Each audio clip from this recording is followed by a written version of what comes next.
Hello, everybody. Once again, I'm Liam Crafton Jr., aka Zorval Chan Less Than Guru. Mars is right down here. For those of you who come just to see Mars, here he is. Put him down. He'll probably be up and down and all around. Today, another short video because I just found out there is actually another Kickstarter for a game that I enjoy immensely, and that is Earthdawn 4th Edition. Earthdawn 4th Edition currently is having a Kickstarter for their Grand Bazaar. The Grand Bazaar is a huge kind of bazaar, a shopping center basically at the front of the city of Thorol, which is the dwarven capital of the setting of Earthdawn. Those of you who know about Earthdawn probably know about Thrall, may or may not know about the bazaar, but the bazaar is just the one of the two coolest places to go looking for items for shopping. The other being, I believe, Trivar, which also has a book published out there. But those are kind of the two uh, places to go and do a lot of social activity, buying, selling information, as well as gear and other things that you might enjoy as a group. Um, so take a look at that on Kickstarter. To go along with that, I've made videos on downtime can be fun, especially in Earthdawn. Sorry, Mars always likes to get into paper because it makes noise. He likes making noise when I don't want him to make noise, like most cats. So, getting back on track. I personally love downtime in Earthdawn. It's usually something I don't necessarily hate, but not something that I necessarily like in other games, whether it's D&D or Torg. Especially in Torg, I've come up before Torg Eternity came up with the requisition um, system. I came down up with a downtime system, which allowed every players to kind of have their little what are they doing between adventures. And Torg Eternity has a very similar system to that with requisition and or purchasing items. It was a way to kind of just allow it to happen, but not take up game time between adventures where people are like, we want to go shopping. It was just like, here's the stuff you can do. Just tell me what you did, spend the money if you have the money, and let's go on. If you watch our streams on Roll Hit Die on Twitch, or you watch them later on the YouTube channel, then you'll see between acts, it's very quick. It's usually like, hey, I really, this is what I would like to requisition. You make a roll, you either succeed or fail. And then once everybody decides what they want, everybody either gets or doesn't get what they want, and the adventure continues. With Earthdawn, though, I really like the nitpicking, the focusing on the details of doing time in the setting. And maybe I have to say it's probably because my character is a weaponsmith, and to do things with weaponsmithing to help myself and my party members, I need downtime. I need like weeks to forge weapons to improve their damage or improve armor steps, uh, increasement of armor when I do forge armor, or just making stuff. Because I personally, even though there's no game mechanical difference between an armor that I craft and one that I buy, I just like saying I made that armor. It's not even about the saving money and saying it's half price for materials and you make it yourself. It's just I like to say I made this smith hammer that I use in battle, or this plate armor that I wear in battle. And that might skew me, that gives me a bias. Everybody has a bias for certain things, but Earthdawn is really cool in that way. Training takes time. Whether you're training up a circle or skills, talents, you just do meditation and you can do it within about 8 hours in a day. So somebody is if I'm forging armor, other people can be increasing talents, they can be out shopping, they can be buying things. It allows the social classes, which the weaponsmith can be, but it really lets the troubadour, the thief, and the illusionist type who get into the social um, part of the game. It gives them time to shine. I can just tell the game master, for this week, I'm forging and I make my roll, and then everybody else can decide what they're doing for that week. And our last session, which was two Fridays ago, we spent 6 hours doing downtime. That was our adventure, and the game master told us at the beginning tonight's adventure is going to be your downtime. We had just gotten to the end of a mission, had came back with information, and mostly successful. And we had built up a bunch of legend points, which are experience points in Earthdawn, and wanted to you spend them and you raise stuff using those as your advancement currency.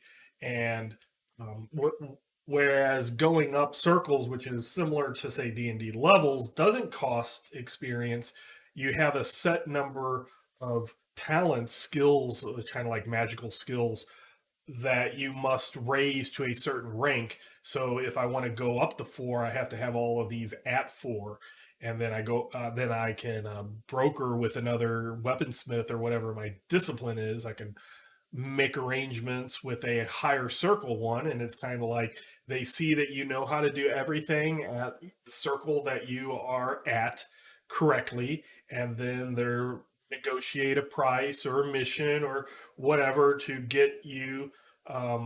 You make an agreement, and then they will train you. You'll raise circle, and then you have another talent that is open for you. So it's kind of like the next secret of the discipline is open to you. And then once you raise everything up to the next number, like a 4 to a 5 or a 5 to a 6, once you have all of those that you need, then you're kind of tested again. They want to make sure that you can do what you say you can do. So the circle advancement is just time and money, whereas other things are legend points, and other things are a combination of legend points and money. So there's a nice social aspect of it that I really like. And as an example, there's normally in the book, there's kind of a chart that is you want to be trained, find out the level of your trainer, not your level, the circle of the trainer, times it, or this much money is what they expect to be trained. Doesn't matter if you're trying to go from 2 or 3. It's kind of like a say an attorney, a lawyer who has a this is how much I charge per hour. Don't care what type of case you have.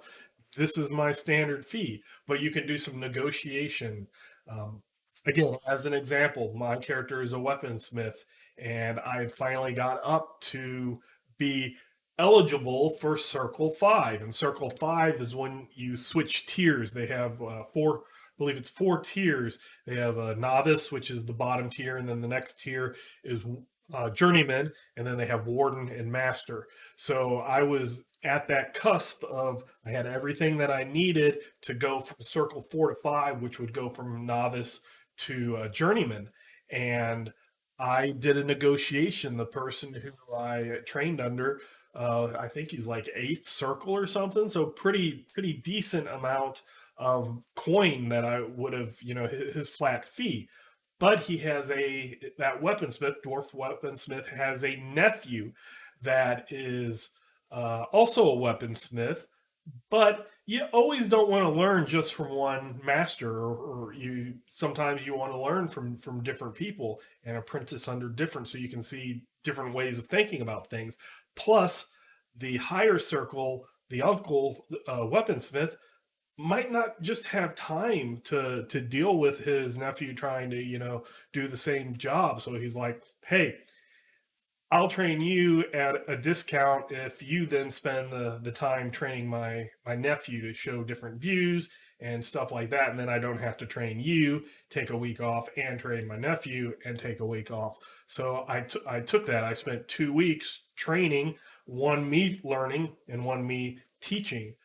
So again, that can expand the amount of time. And I think we took probably 25, almost a full month doing stuff and preparing for the next adventure. But by the end of that session, that whole night of buying and learning and all of this downtime, first, I really liked it. Again, I really think that it was a fun thing that I enjoyed.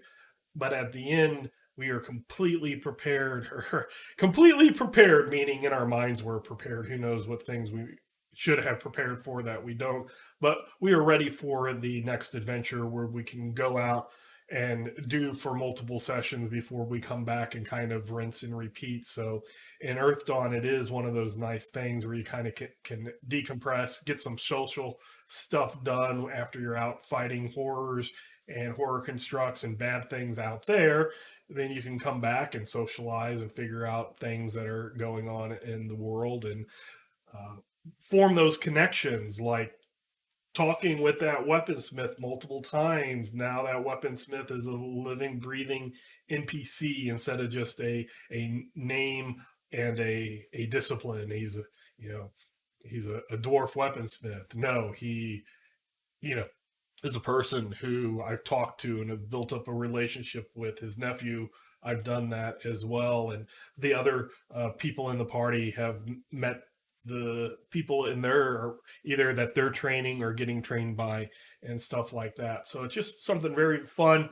When I saw that crowdfunding for the Grand Bazaar of Thrall, which is the dwarven capital, dwarves are kind of the humans that most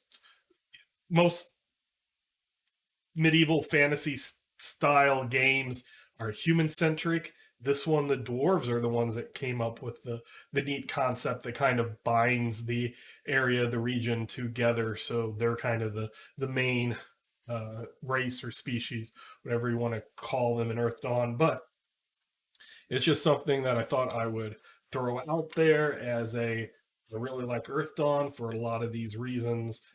The mechanics are really fun to play.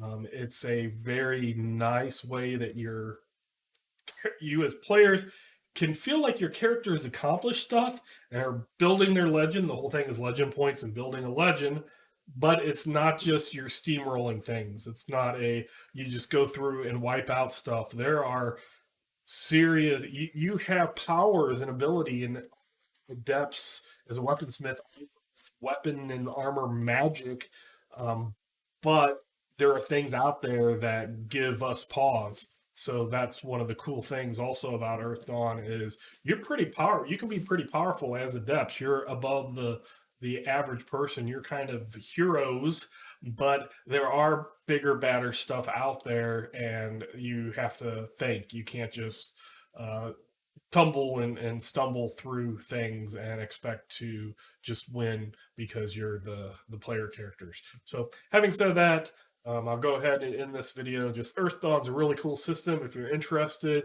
look at 4th edition. It is the current edition, and it gives a lot more options than others. And not necessarily that you get a bunch more stuff, but you actually get some viable options to choose from instead of just here's your slice of the pie and you get nothing else. Is kind of here's your slice of the pie, and then you get to add some stuff to it to tailor it so that every weaponsmith is not the same, every warrior is not the same, etc.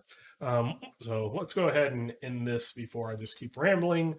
Once again, I'm Lee McCrafton Jr., aka Zorval Chan Less Than Guru, and until next time, I will catch you later.